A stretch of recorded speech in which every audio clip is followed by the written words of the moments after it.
When Adam wakes up, he doesn't start talking about how sexy she is, how much money she makes, how big her breasts are.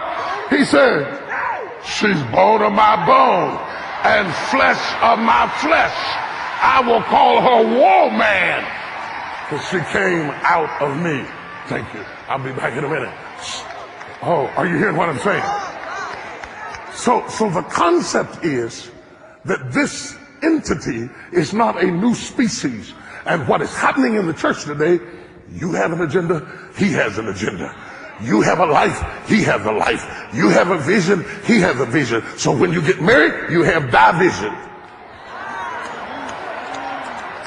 Because you are not marrying somebody who is bone of your bone and flesh of your flesh. You're marrying somebody because they're cute. You're marrying somebody because they're convenient. You're marrying somebody because they're easy.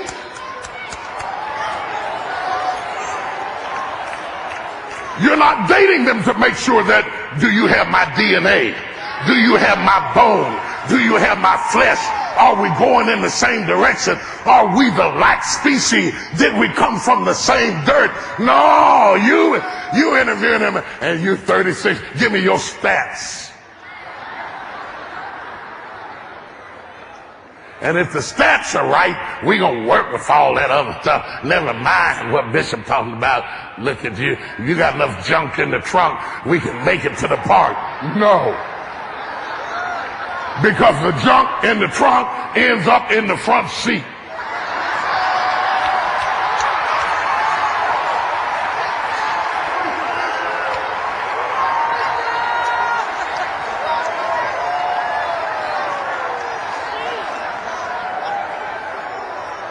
Okay, watch this, watch this, watch this. I want you to see this. Give me just a little bit of time. I'm gonna work this out.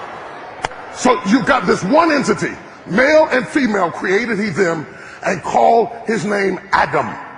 He takes the two, he takes the one and divides them.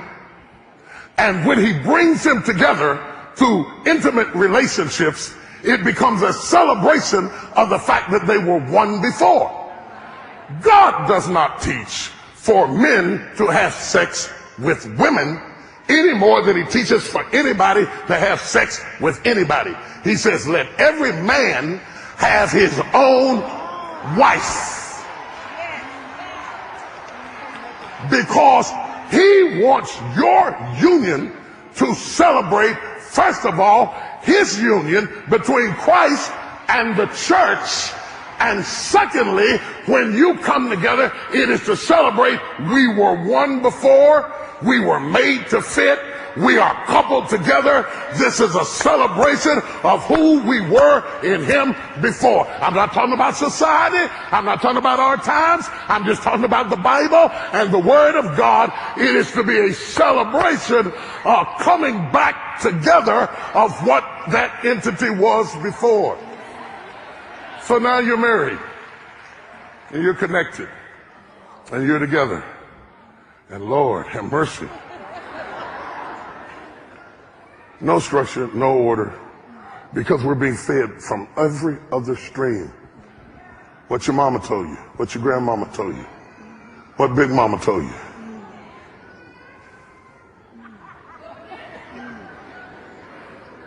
What life taught you. And the only voice that says anything about submission is maybe once every 5 years it comes up in church in a quick, superficial way. Wait a minute. You know what they tell me now when I get ready to do a wedding? Take that out of the vow. I don't want that in the vow. Let's just take everything out of the Bible. We don't want it in the Bible. There's a whole bunch of stuff I won't take out. It's inconvenient to me. I won't take out all the parts I don't like too. We don't even want to submit to the word. Take all of it out. Because I don't want to promise to do it because I'm not going to do it. Can I go a little bit deeper? Okay. Let me show. I made an issue of the oneness because this is a secret. And if you give me a minute, I think this will be powerful. I saw some conjoined twins while I was studying. And I thought about male and female created he them and called his name Adam. And then he pulls the woman out of the man. He separates the conjoined, and then they find each other, and marriage is the reuniting of that union. Can you imagine what it would be like? Come here, Eunice.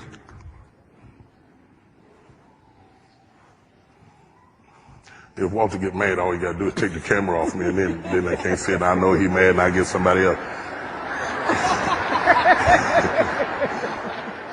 Now we join together. Put your arm around me. Be cool, Walter. And you too, honey, if you're watching over the internet. Especially you.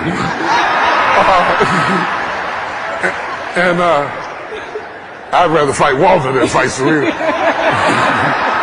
And here you are going through life together. Okay, we are joined together.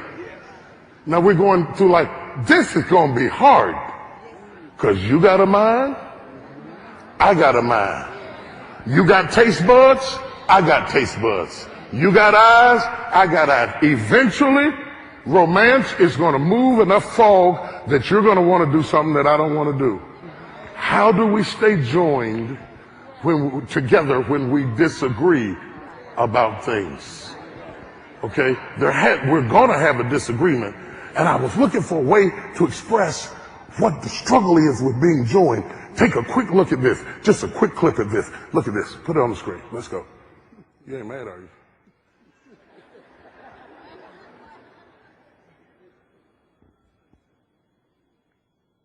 That's the picture. I want the video. These are the world's oldest conjoined twins. So rare, there are fewer than 10 known sets alive today. Don't cut my face. I got you. For almost 6 decades, their life has been a study in the art of cooperation and compromise. Their story is a tribute to brotherly love between Ronnie and Donnie, and also their younger brother, Jim. Jim, I'm more like a lover, not a fighter. They're sometimes their own worst enemies, but most of the time they're their own best friends. Love, love, love, love, love. All right, dude. Be good, be good. In a quiet suburb of Dayton, Ohio, in an ordinary 2-bedroom house, live 2 extraordinary brothers. Ronnie and Donnie Gallion are the only male conjoined twins in the world. Ronnie is very, very, very happy-go-lucky, versus Donnie is just as serious and hardcore as it gets. They're total opposites. They're one person and one body, but they're total opposites on that. The brothers' personalities may be opposite, but their hobbies are identical. They collect toy cars. Dallas Cowboys! And they're devoted football fans. Get along, little doggy. They also both love watching TV. But they don't like the same shows. Usually the biggest arguments are over the TV, even though they have 2 now. If he turns his up, I'm up. Their terminology that we'd use to describe Ronnie and Donnie would be omphaloischiophagus. In other words, they're kind of joined from their base of their sternum, involving their bellies, and then down into their pelvis, which is one big ring. There is a band of tissue about 2 to 3 inches wide that goes across their midline that they can both feel. So, there's only one male organ and one rectum. He has his own stomach, his own heart. My brother's heart's on this side. My heart's in the middle. And I have my own stomach too. They live on their own, but they rely heavily on their younger brother, Jim. Except him being our little brother, he's also our best buddy and best friend. Jim has been a saint for Ronnie and Donnie. In fact, they would not be able to exist in their current situation without Jim. They would have to have been institutionalized. He's their lifeline, and he provides, their shopping. He's psychological support, all the clothing, and they are so entwined with Jim. Ronnie and Donnie may live independently, but as conjoined twins, they're never independent of each other. The closeness that Ronnie and Donnie share is not always a positive. When you think if you took somebody, even the person you care about the most, and you were chained to them 24 hours a day, never being able to get away, their whole life is a compromise.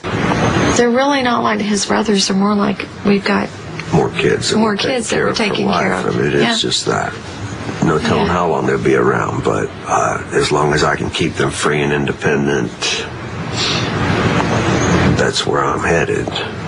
From the day they were born, the family received offers for Ronnie and Donnie to appear at fairs as a sideshow attraction. That's good. That's It enough. was a difficult Let's go. decision My for point them. is, they were interdependent. They were interdependent. They had their own concepts, but they were joined together. They were connected together. One of them had to submit to the other one to open the door. One of them had to submit to the other one because they are a union. They are a unit. They come together. They have to work together because they have to understand that they are one, though they are two. You have to be committed to the unit that it's a us and not a me.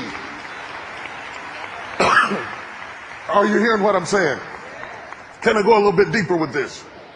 If we're going to do this, then there has to be some structure, some order. Who goes through the door first? Who doesn't go through the door first? Who opens up this? Who doesn't open up this? This is not about anybody being less than somebody else. This is about how do we survive as a unit for corporate good. It is not about belittling. It is not about degrading. It is about structure. If you don't get it right and you get it wrong and you do take over and you are married, you then have the other partner, the male partner, with no expectation. Nothing is expected of him because you are bent on running everything. The more you run everything, the smaller he becomes. And then you fuss because he's small, and the more you fuss because he's small, the smaller he will get because you take over everything. Sometimes you got to stop and stand still and expect something from him. Put him on the line. I'm going to go a little bit deeper. I know I'm into some hot stuff, but can I go a little bit deeper? The other thing that's going to have to be broken is you have got to raise your sons to be thinkers and leaders. Because if you cuddle him and nurture him and baby him to death, you train him to be so passive that when he gets to the position of leadership, he is not looking for a wife, he's looking for a mama.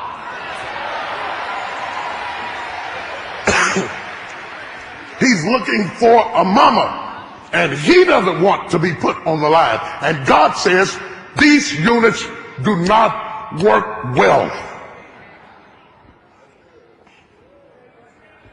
The best way to get somebody to stand up is to expect something of them. Not by yelling at them, not by fussing at them, not by screaming at them, not by demanding and throwing stuff and telling them what they're not, because it's going to diminish them and demoralize them. But by saying, I'm so glad you're going to handle that. That's too much for me. If you handle that, oh, I appreciate that so much. My life is so much better because you're here to handle that situation. And you know what it makes a man do? Buck up. Oh, I got that, honey. Don't worry about it. He might not even know what he does. I got that, girl. Oh, yeah, I got it, don't you? That's one less thing you got to worry about, I tell you that. And then he'll call somebody and say, Jim, I don't know how to do. But we're losing our families. We're losing our families. We're making big money, but we're losing our families. We're proving our point. We've flipped our necks. We've told everybody off. We've run them all off. But we're losing our families. We're losing our families. We're losing our families. We're losing our families. We are losing our families altogether. And let me tell you something, as crazy as our families are, as dysfunctional as they may be, as many secrets as they may have, and as weird as we may be in them, you are better in them than you are outside of them.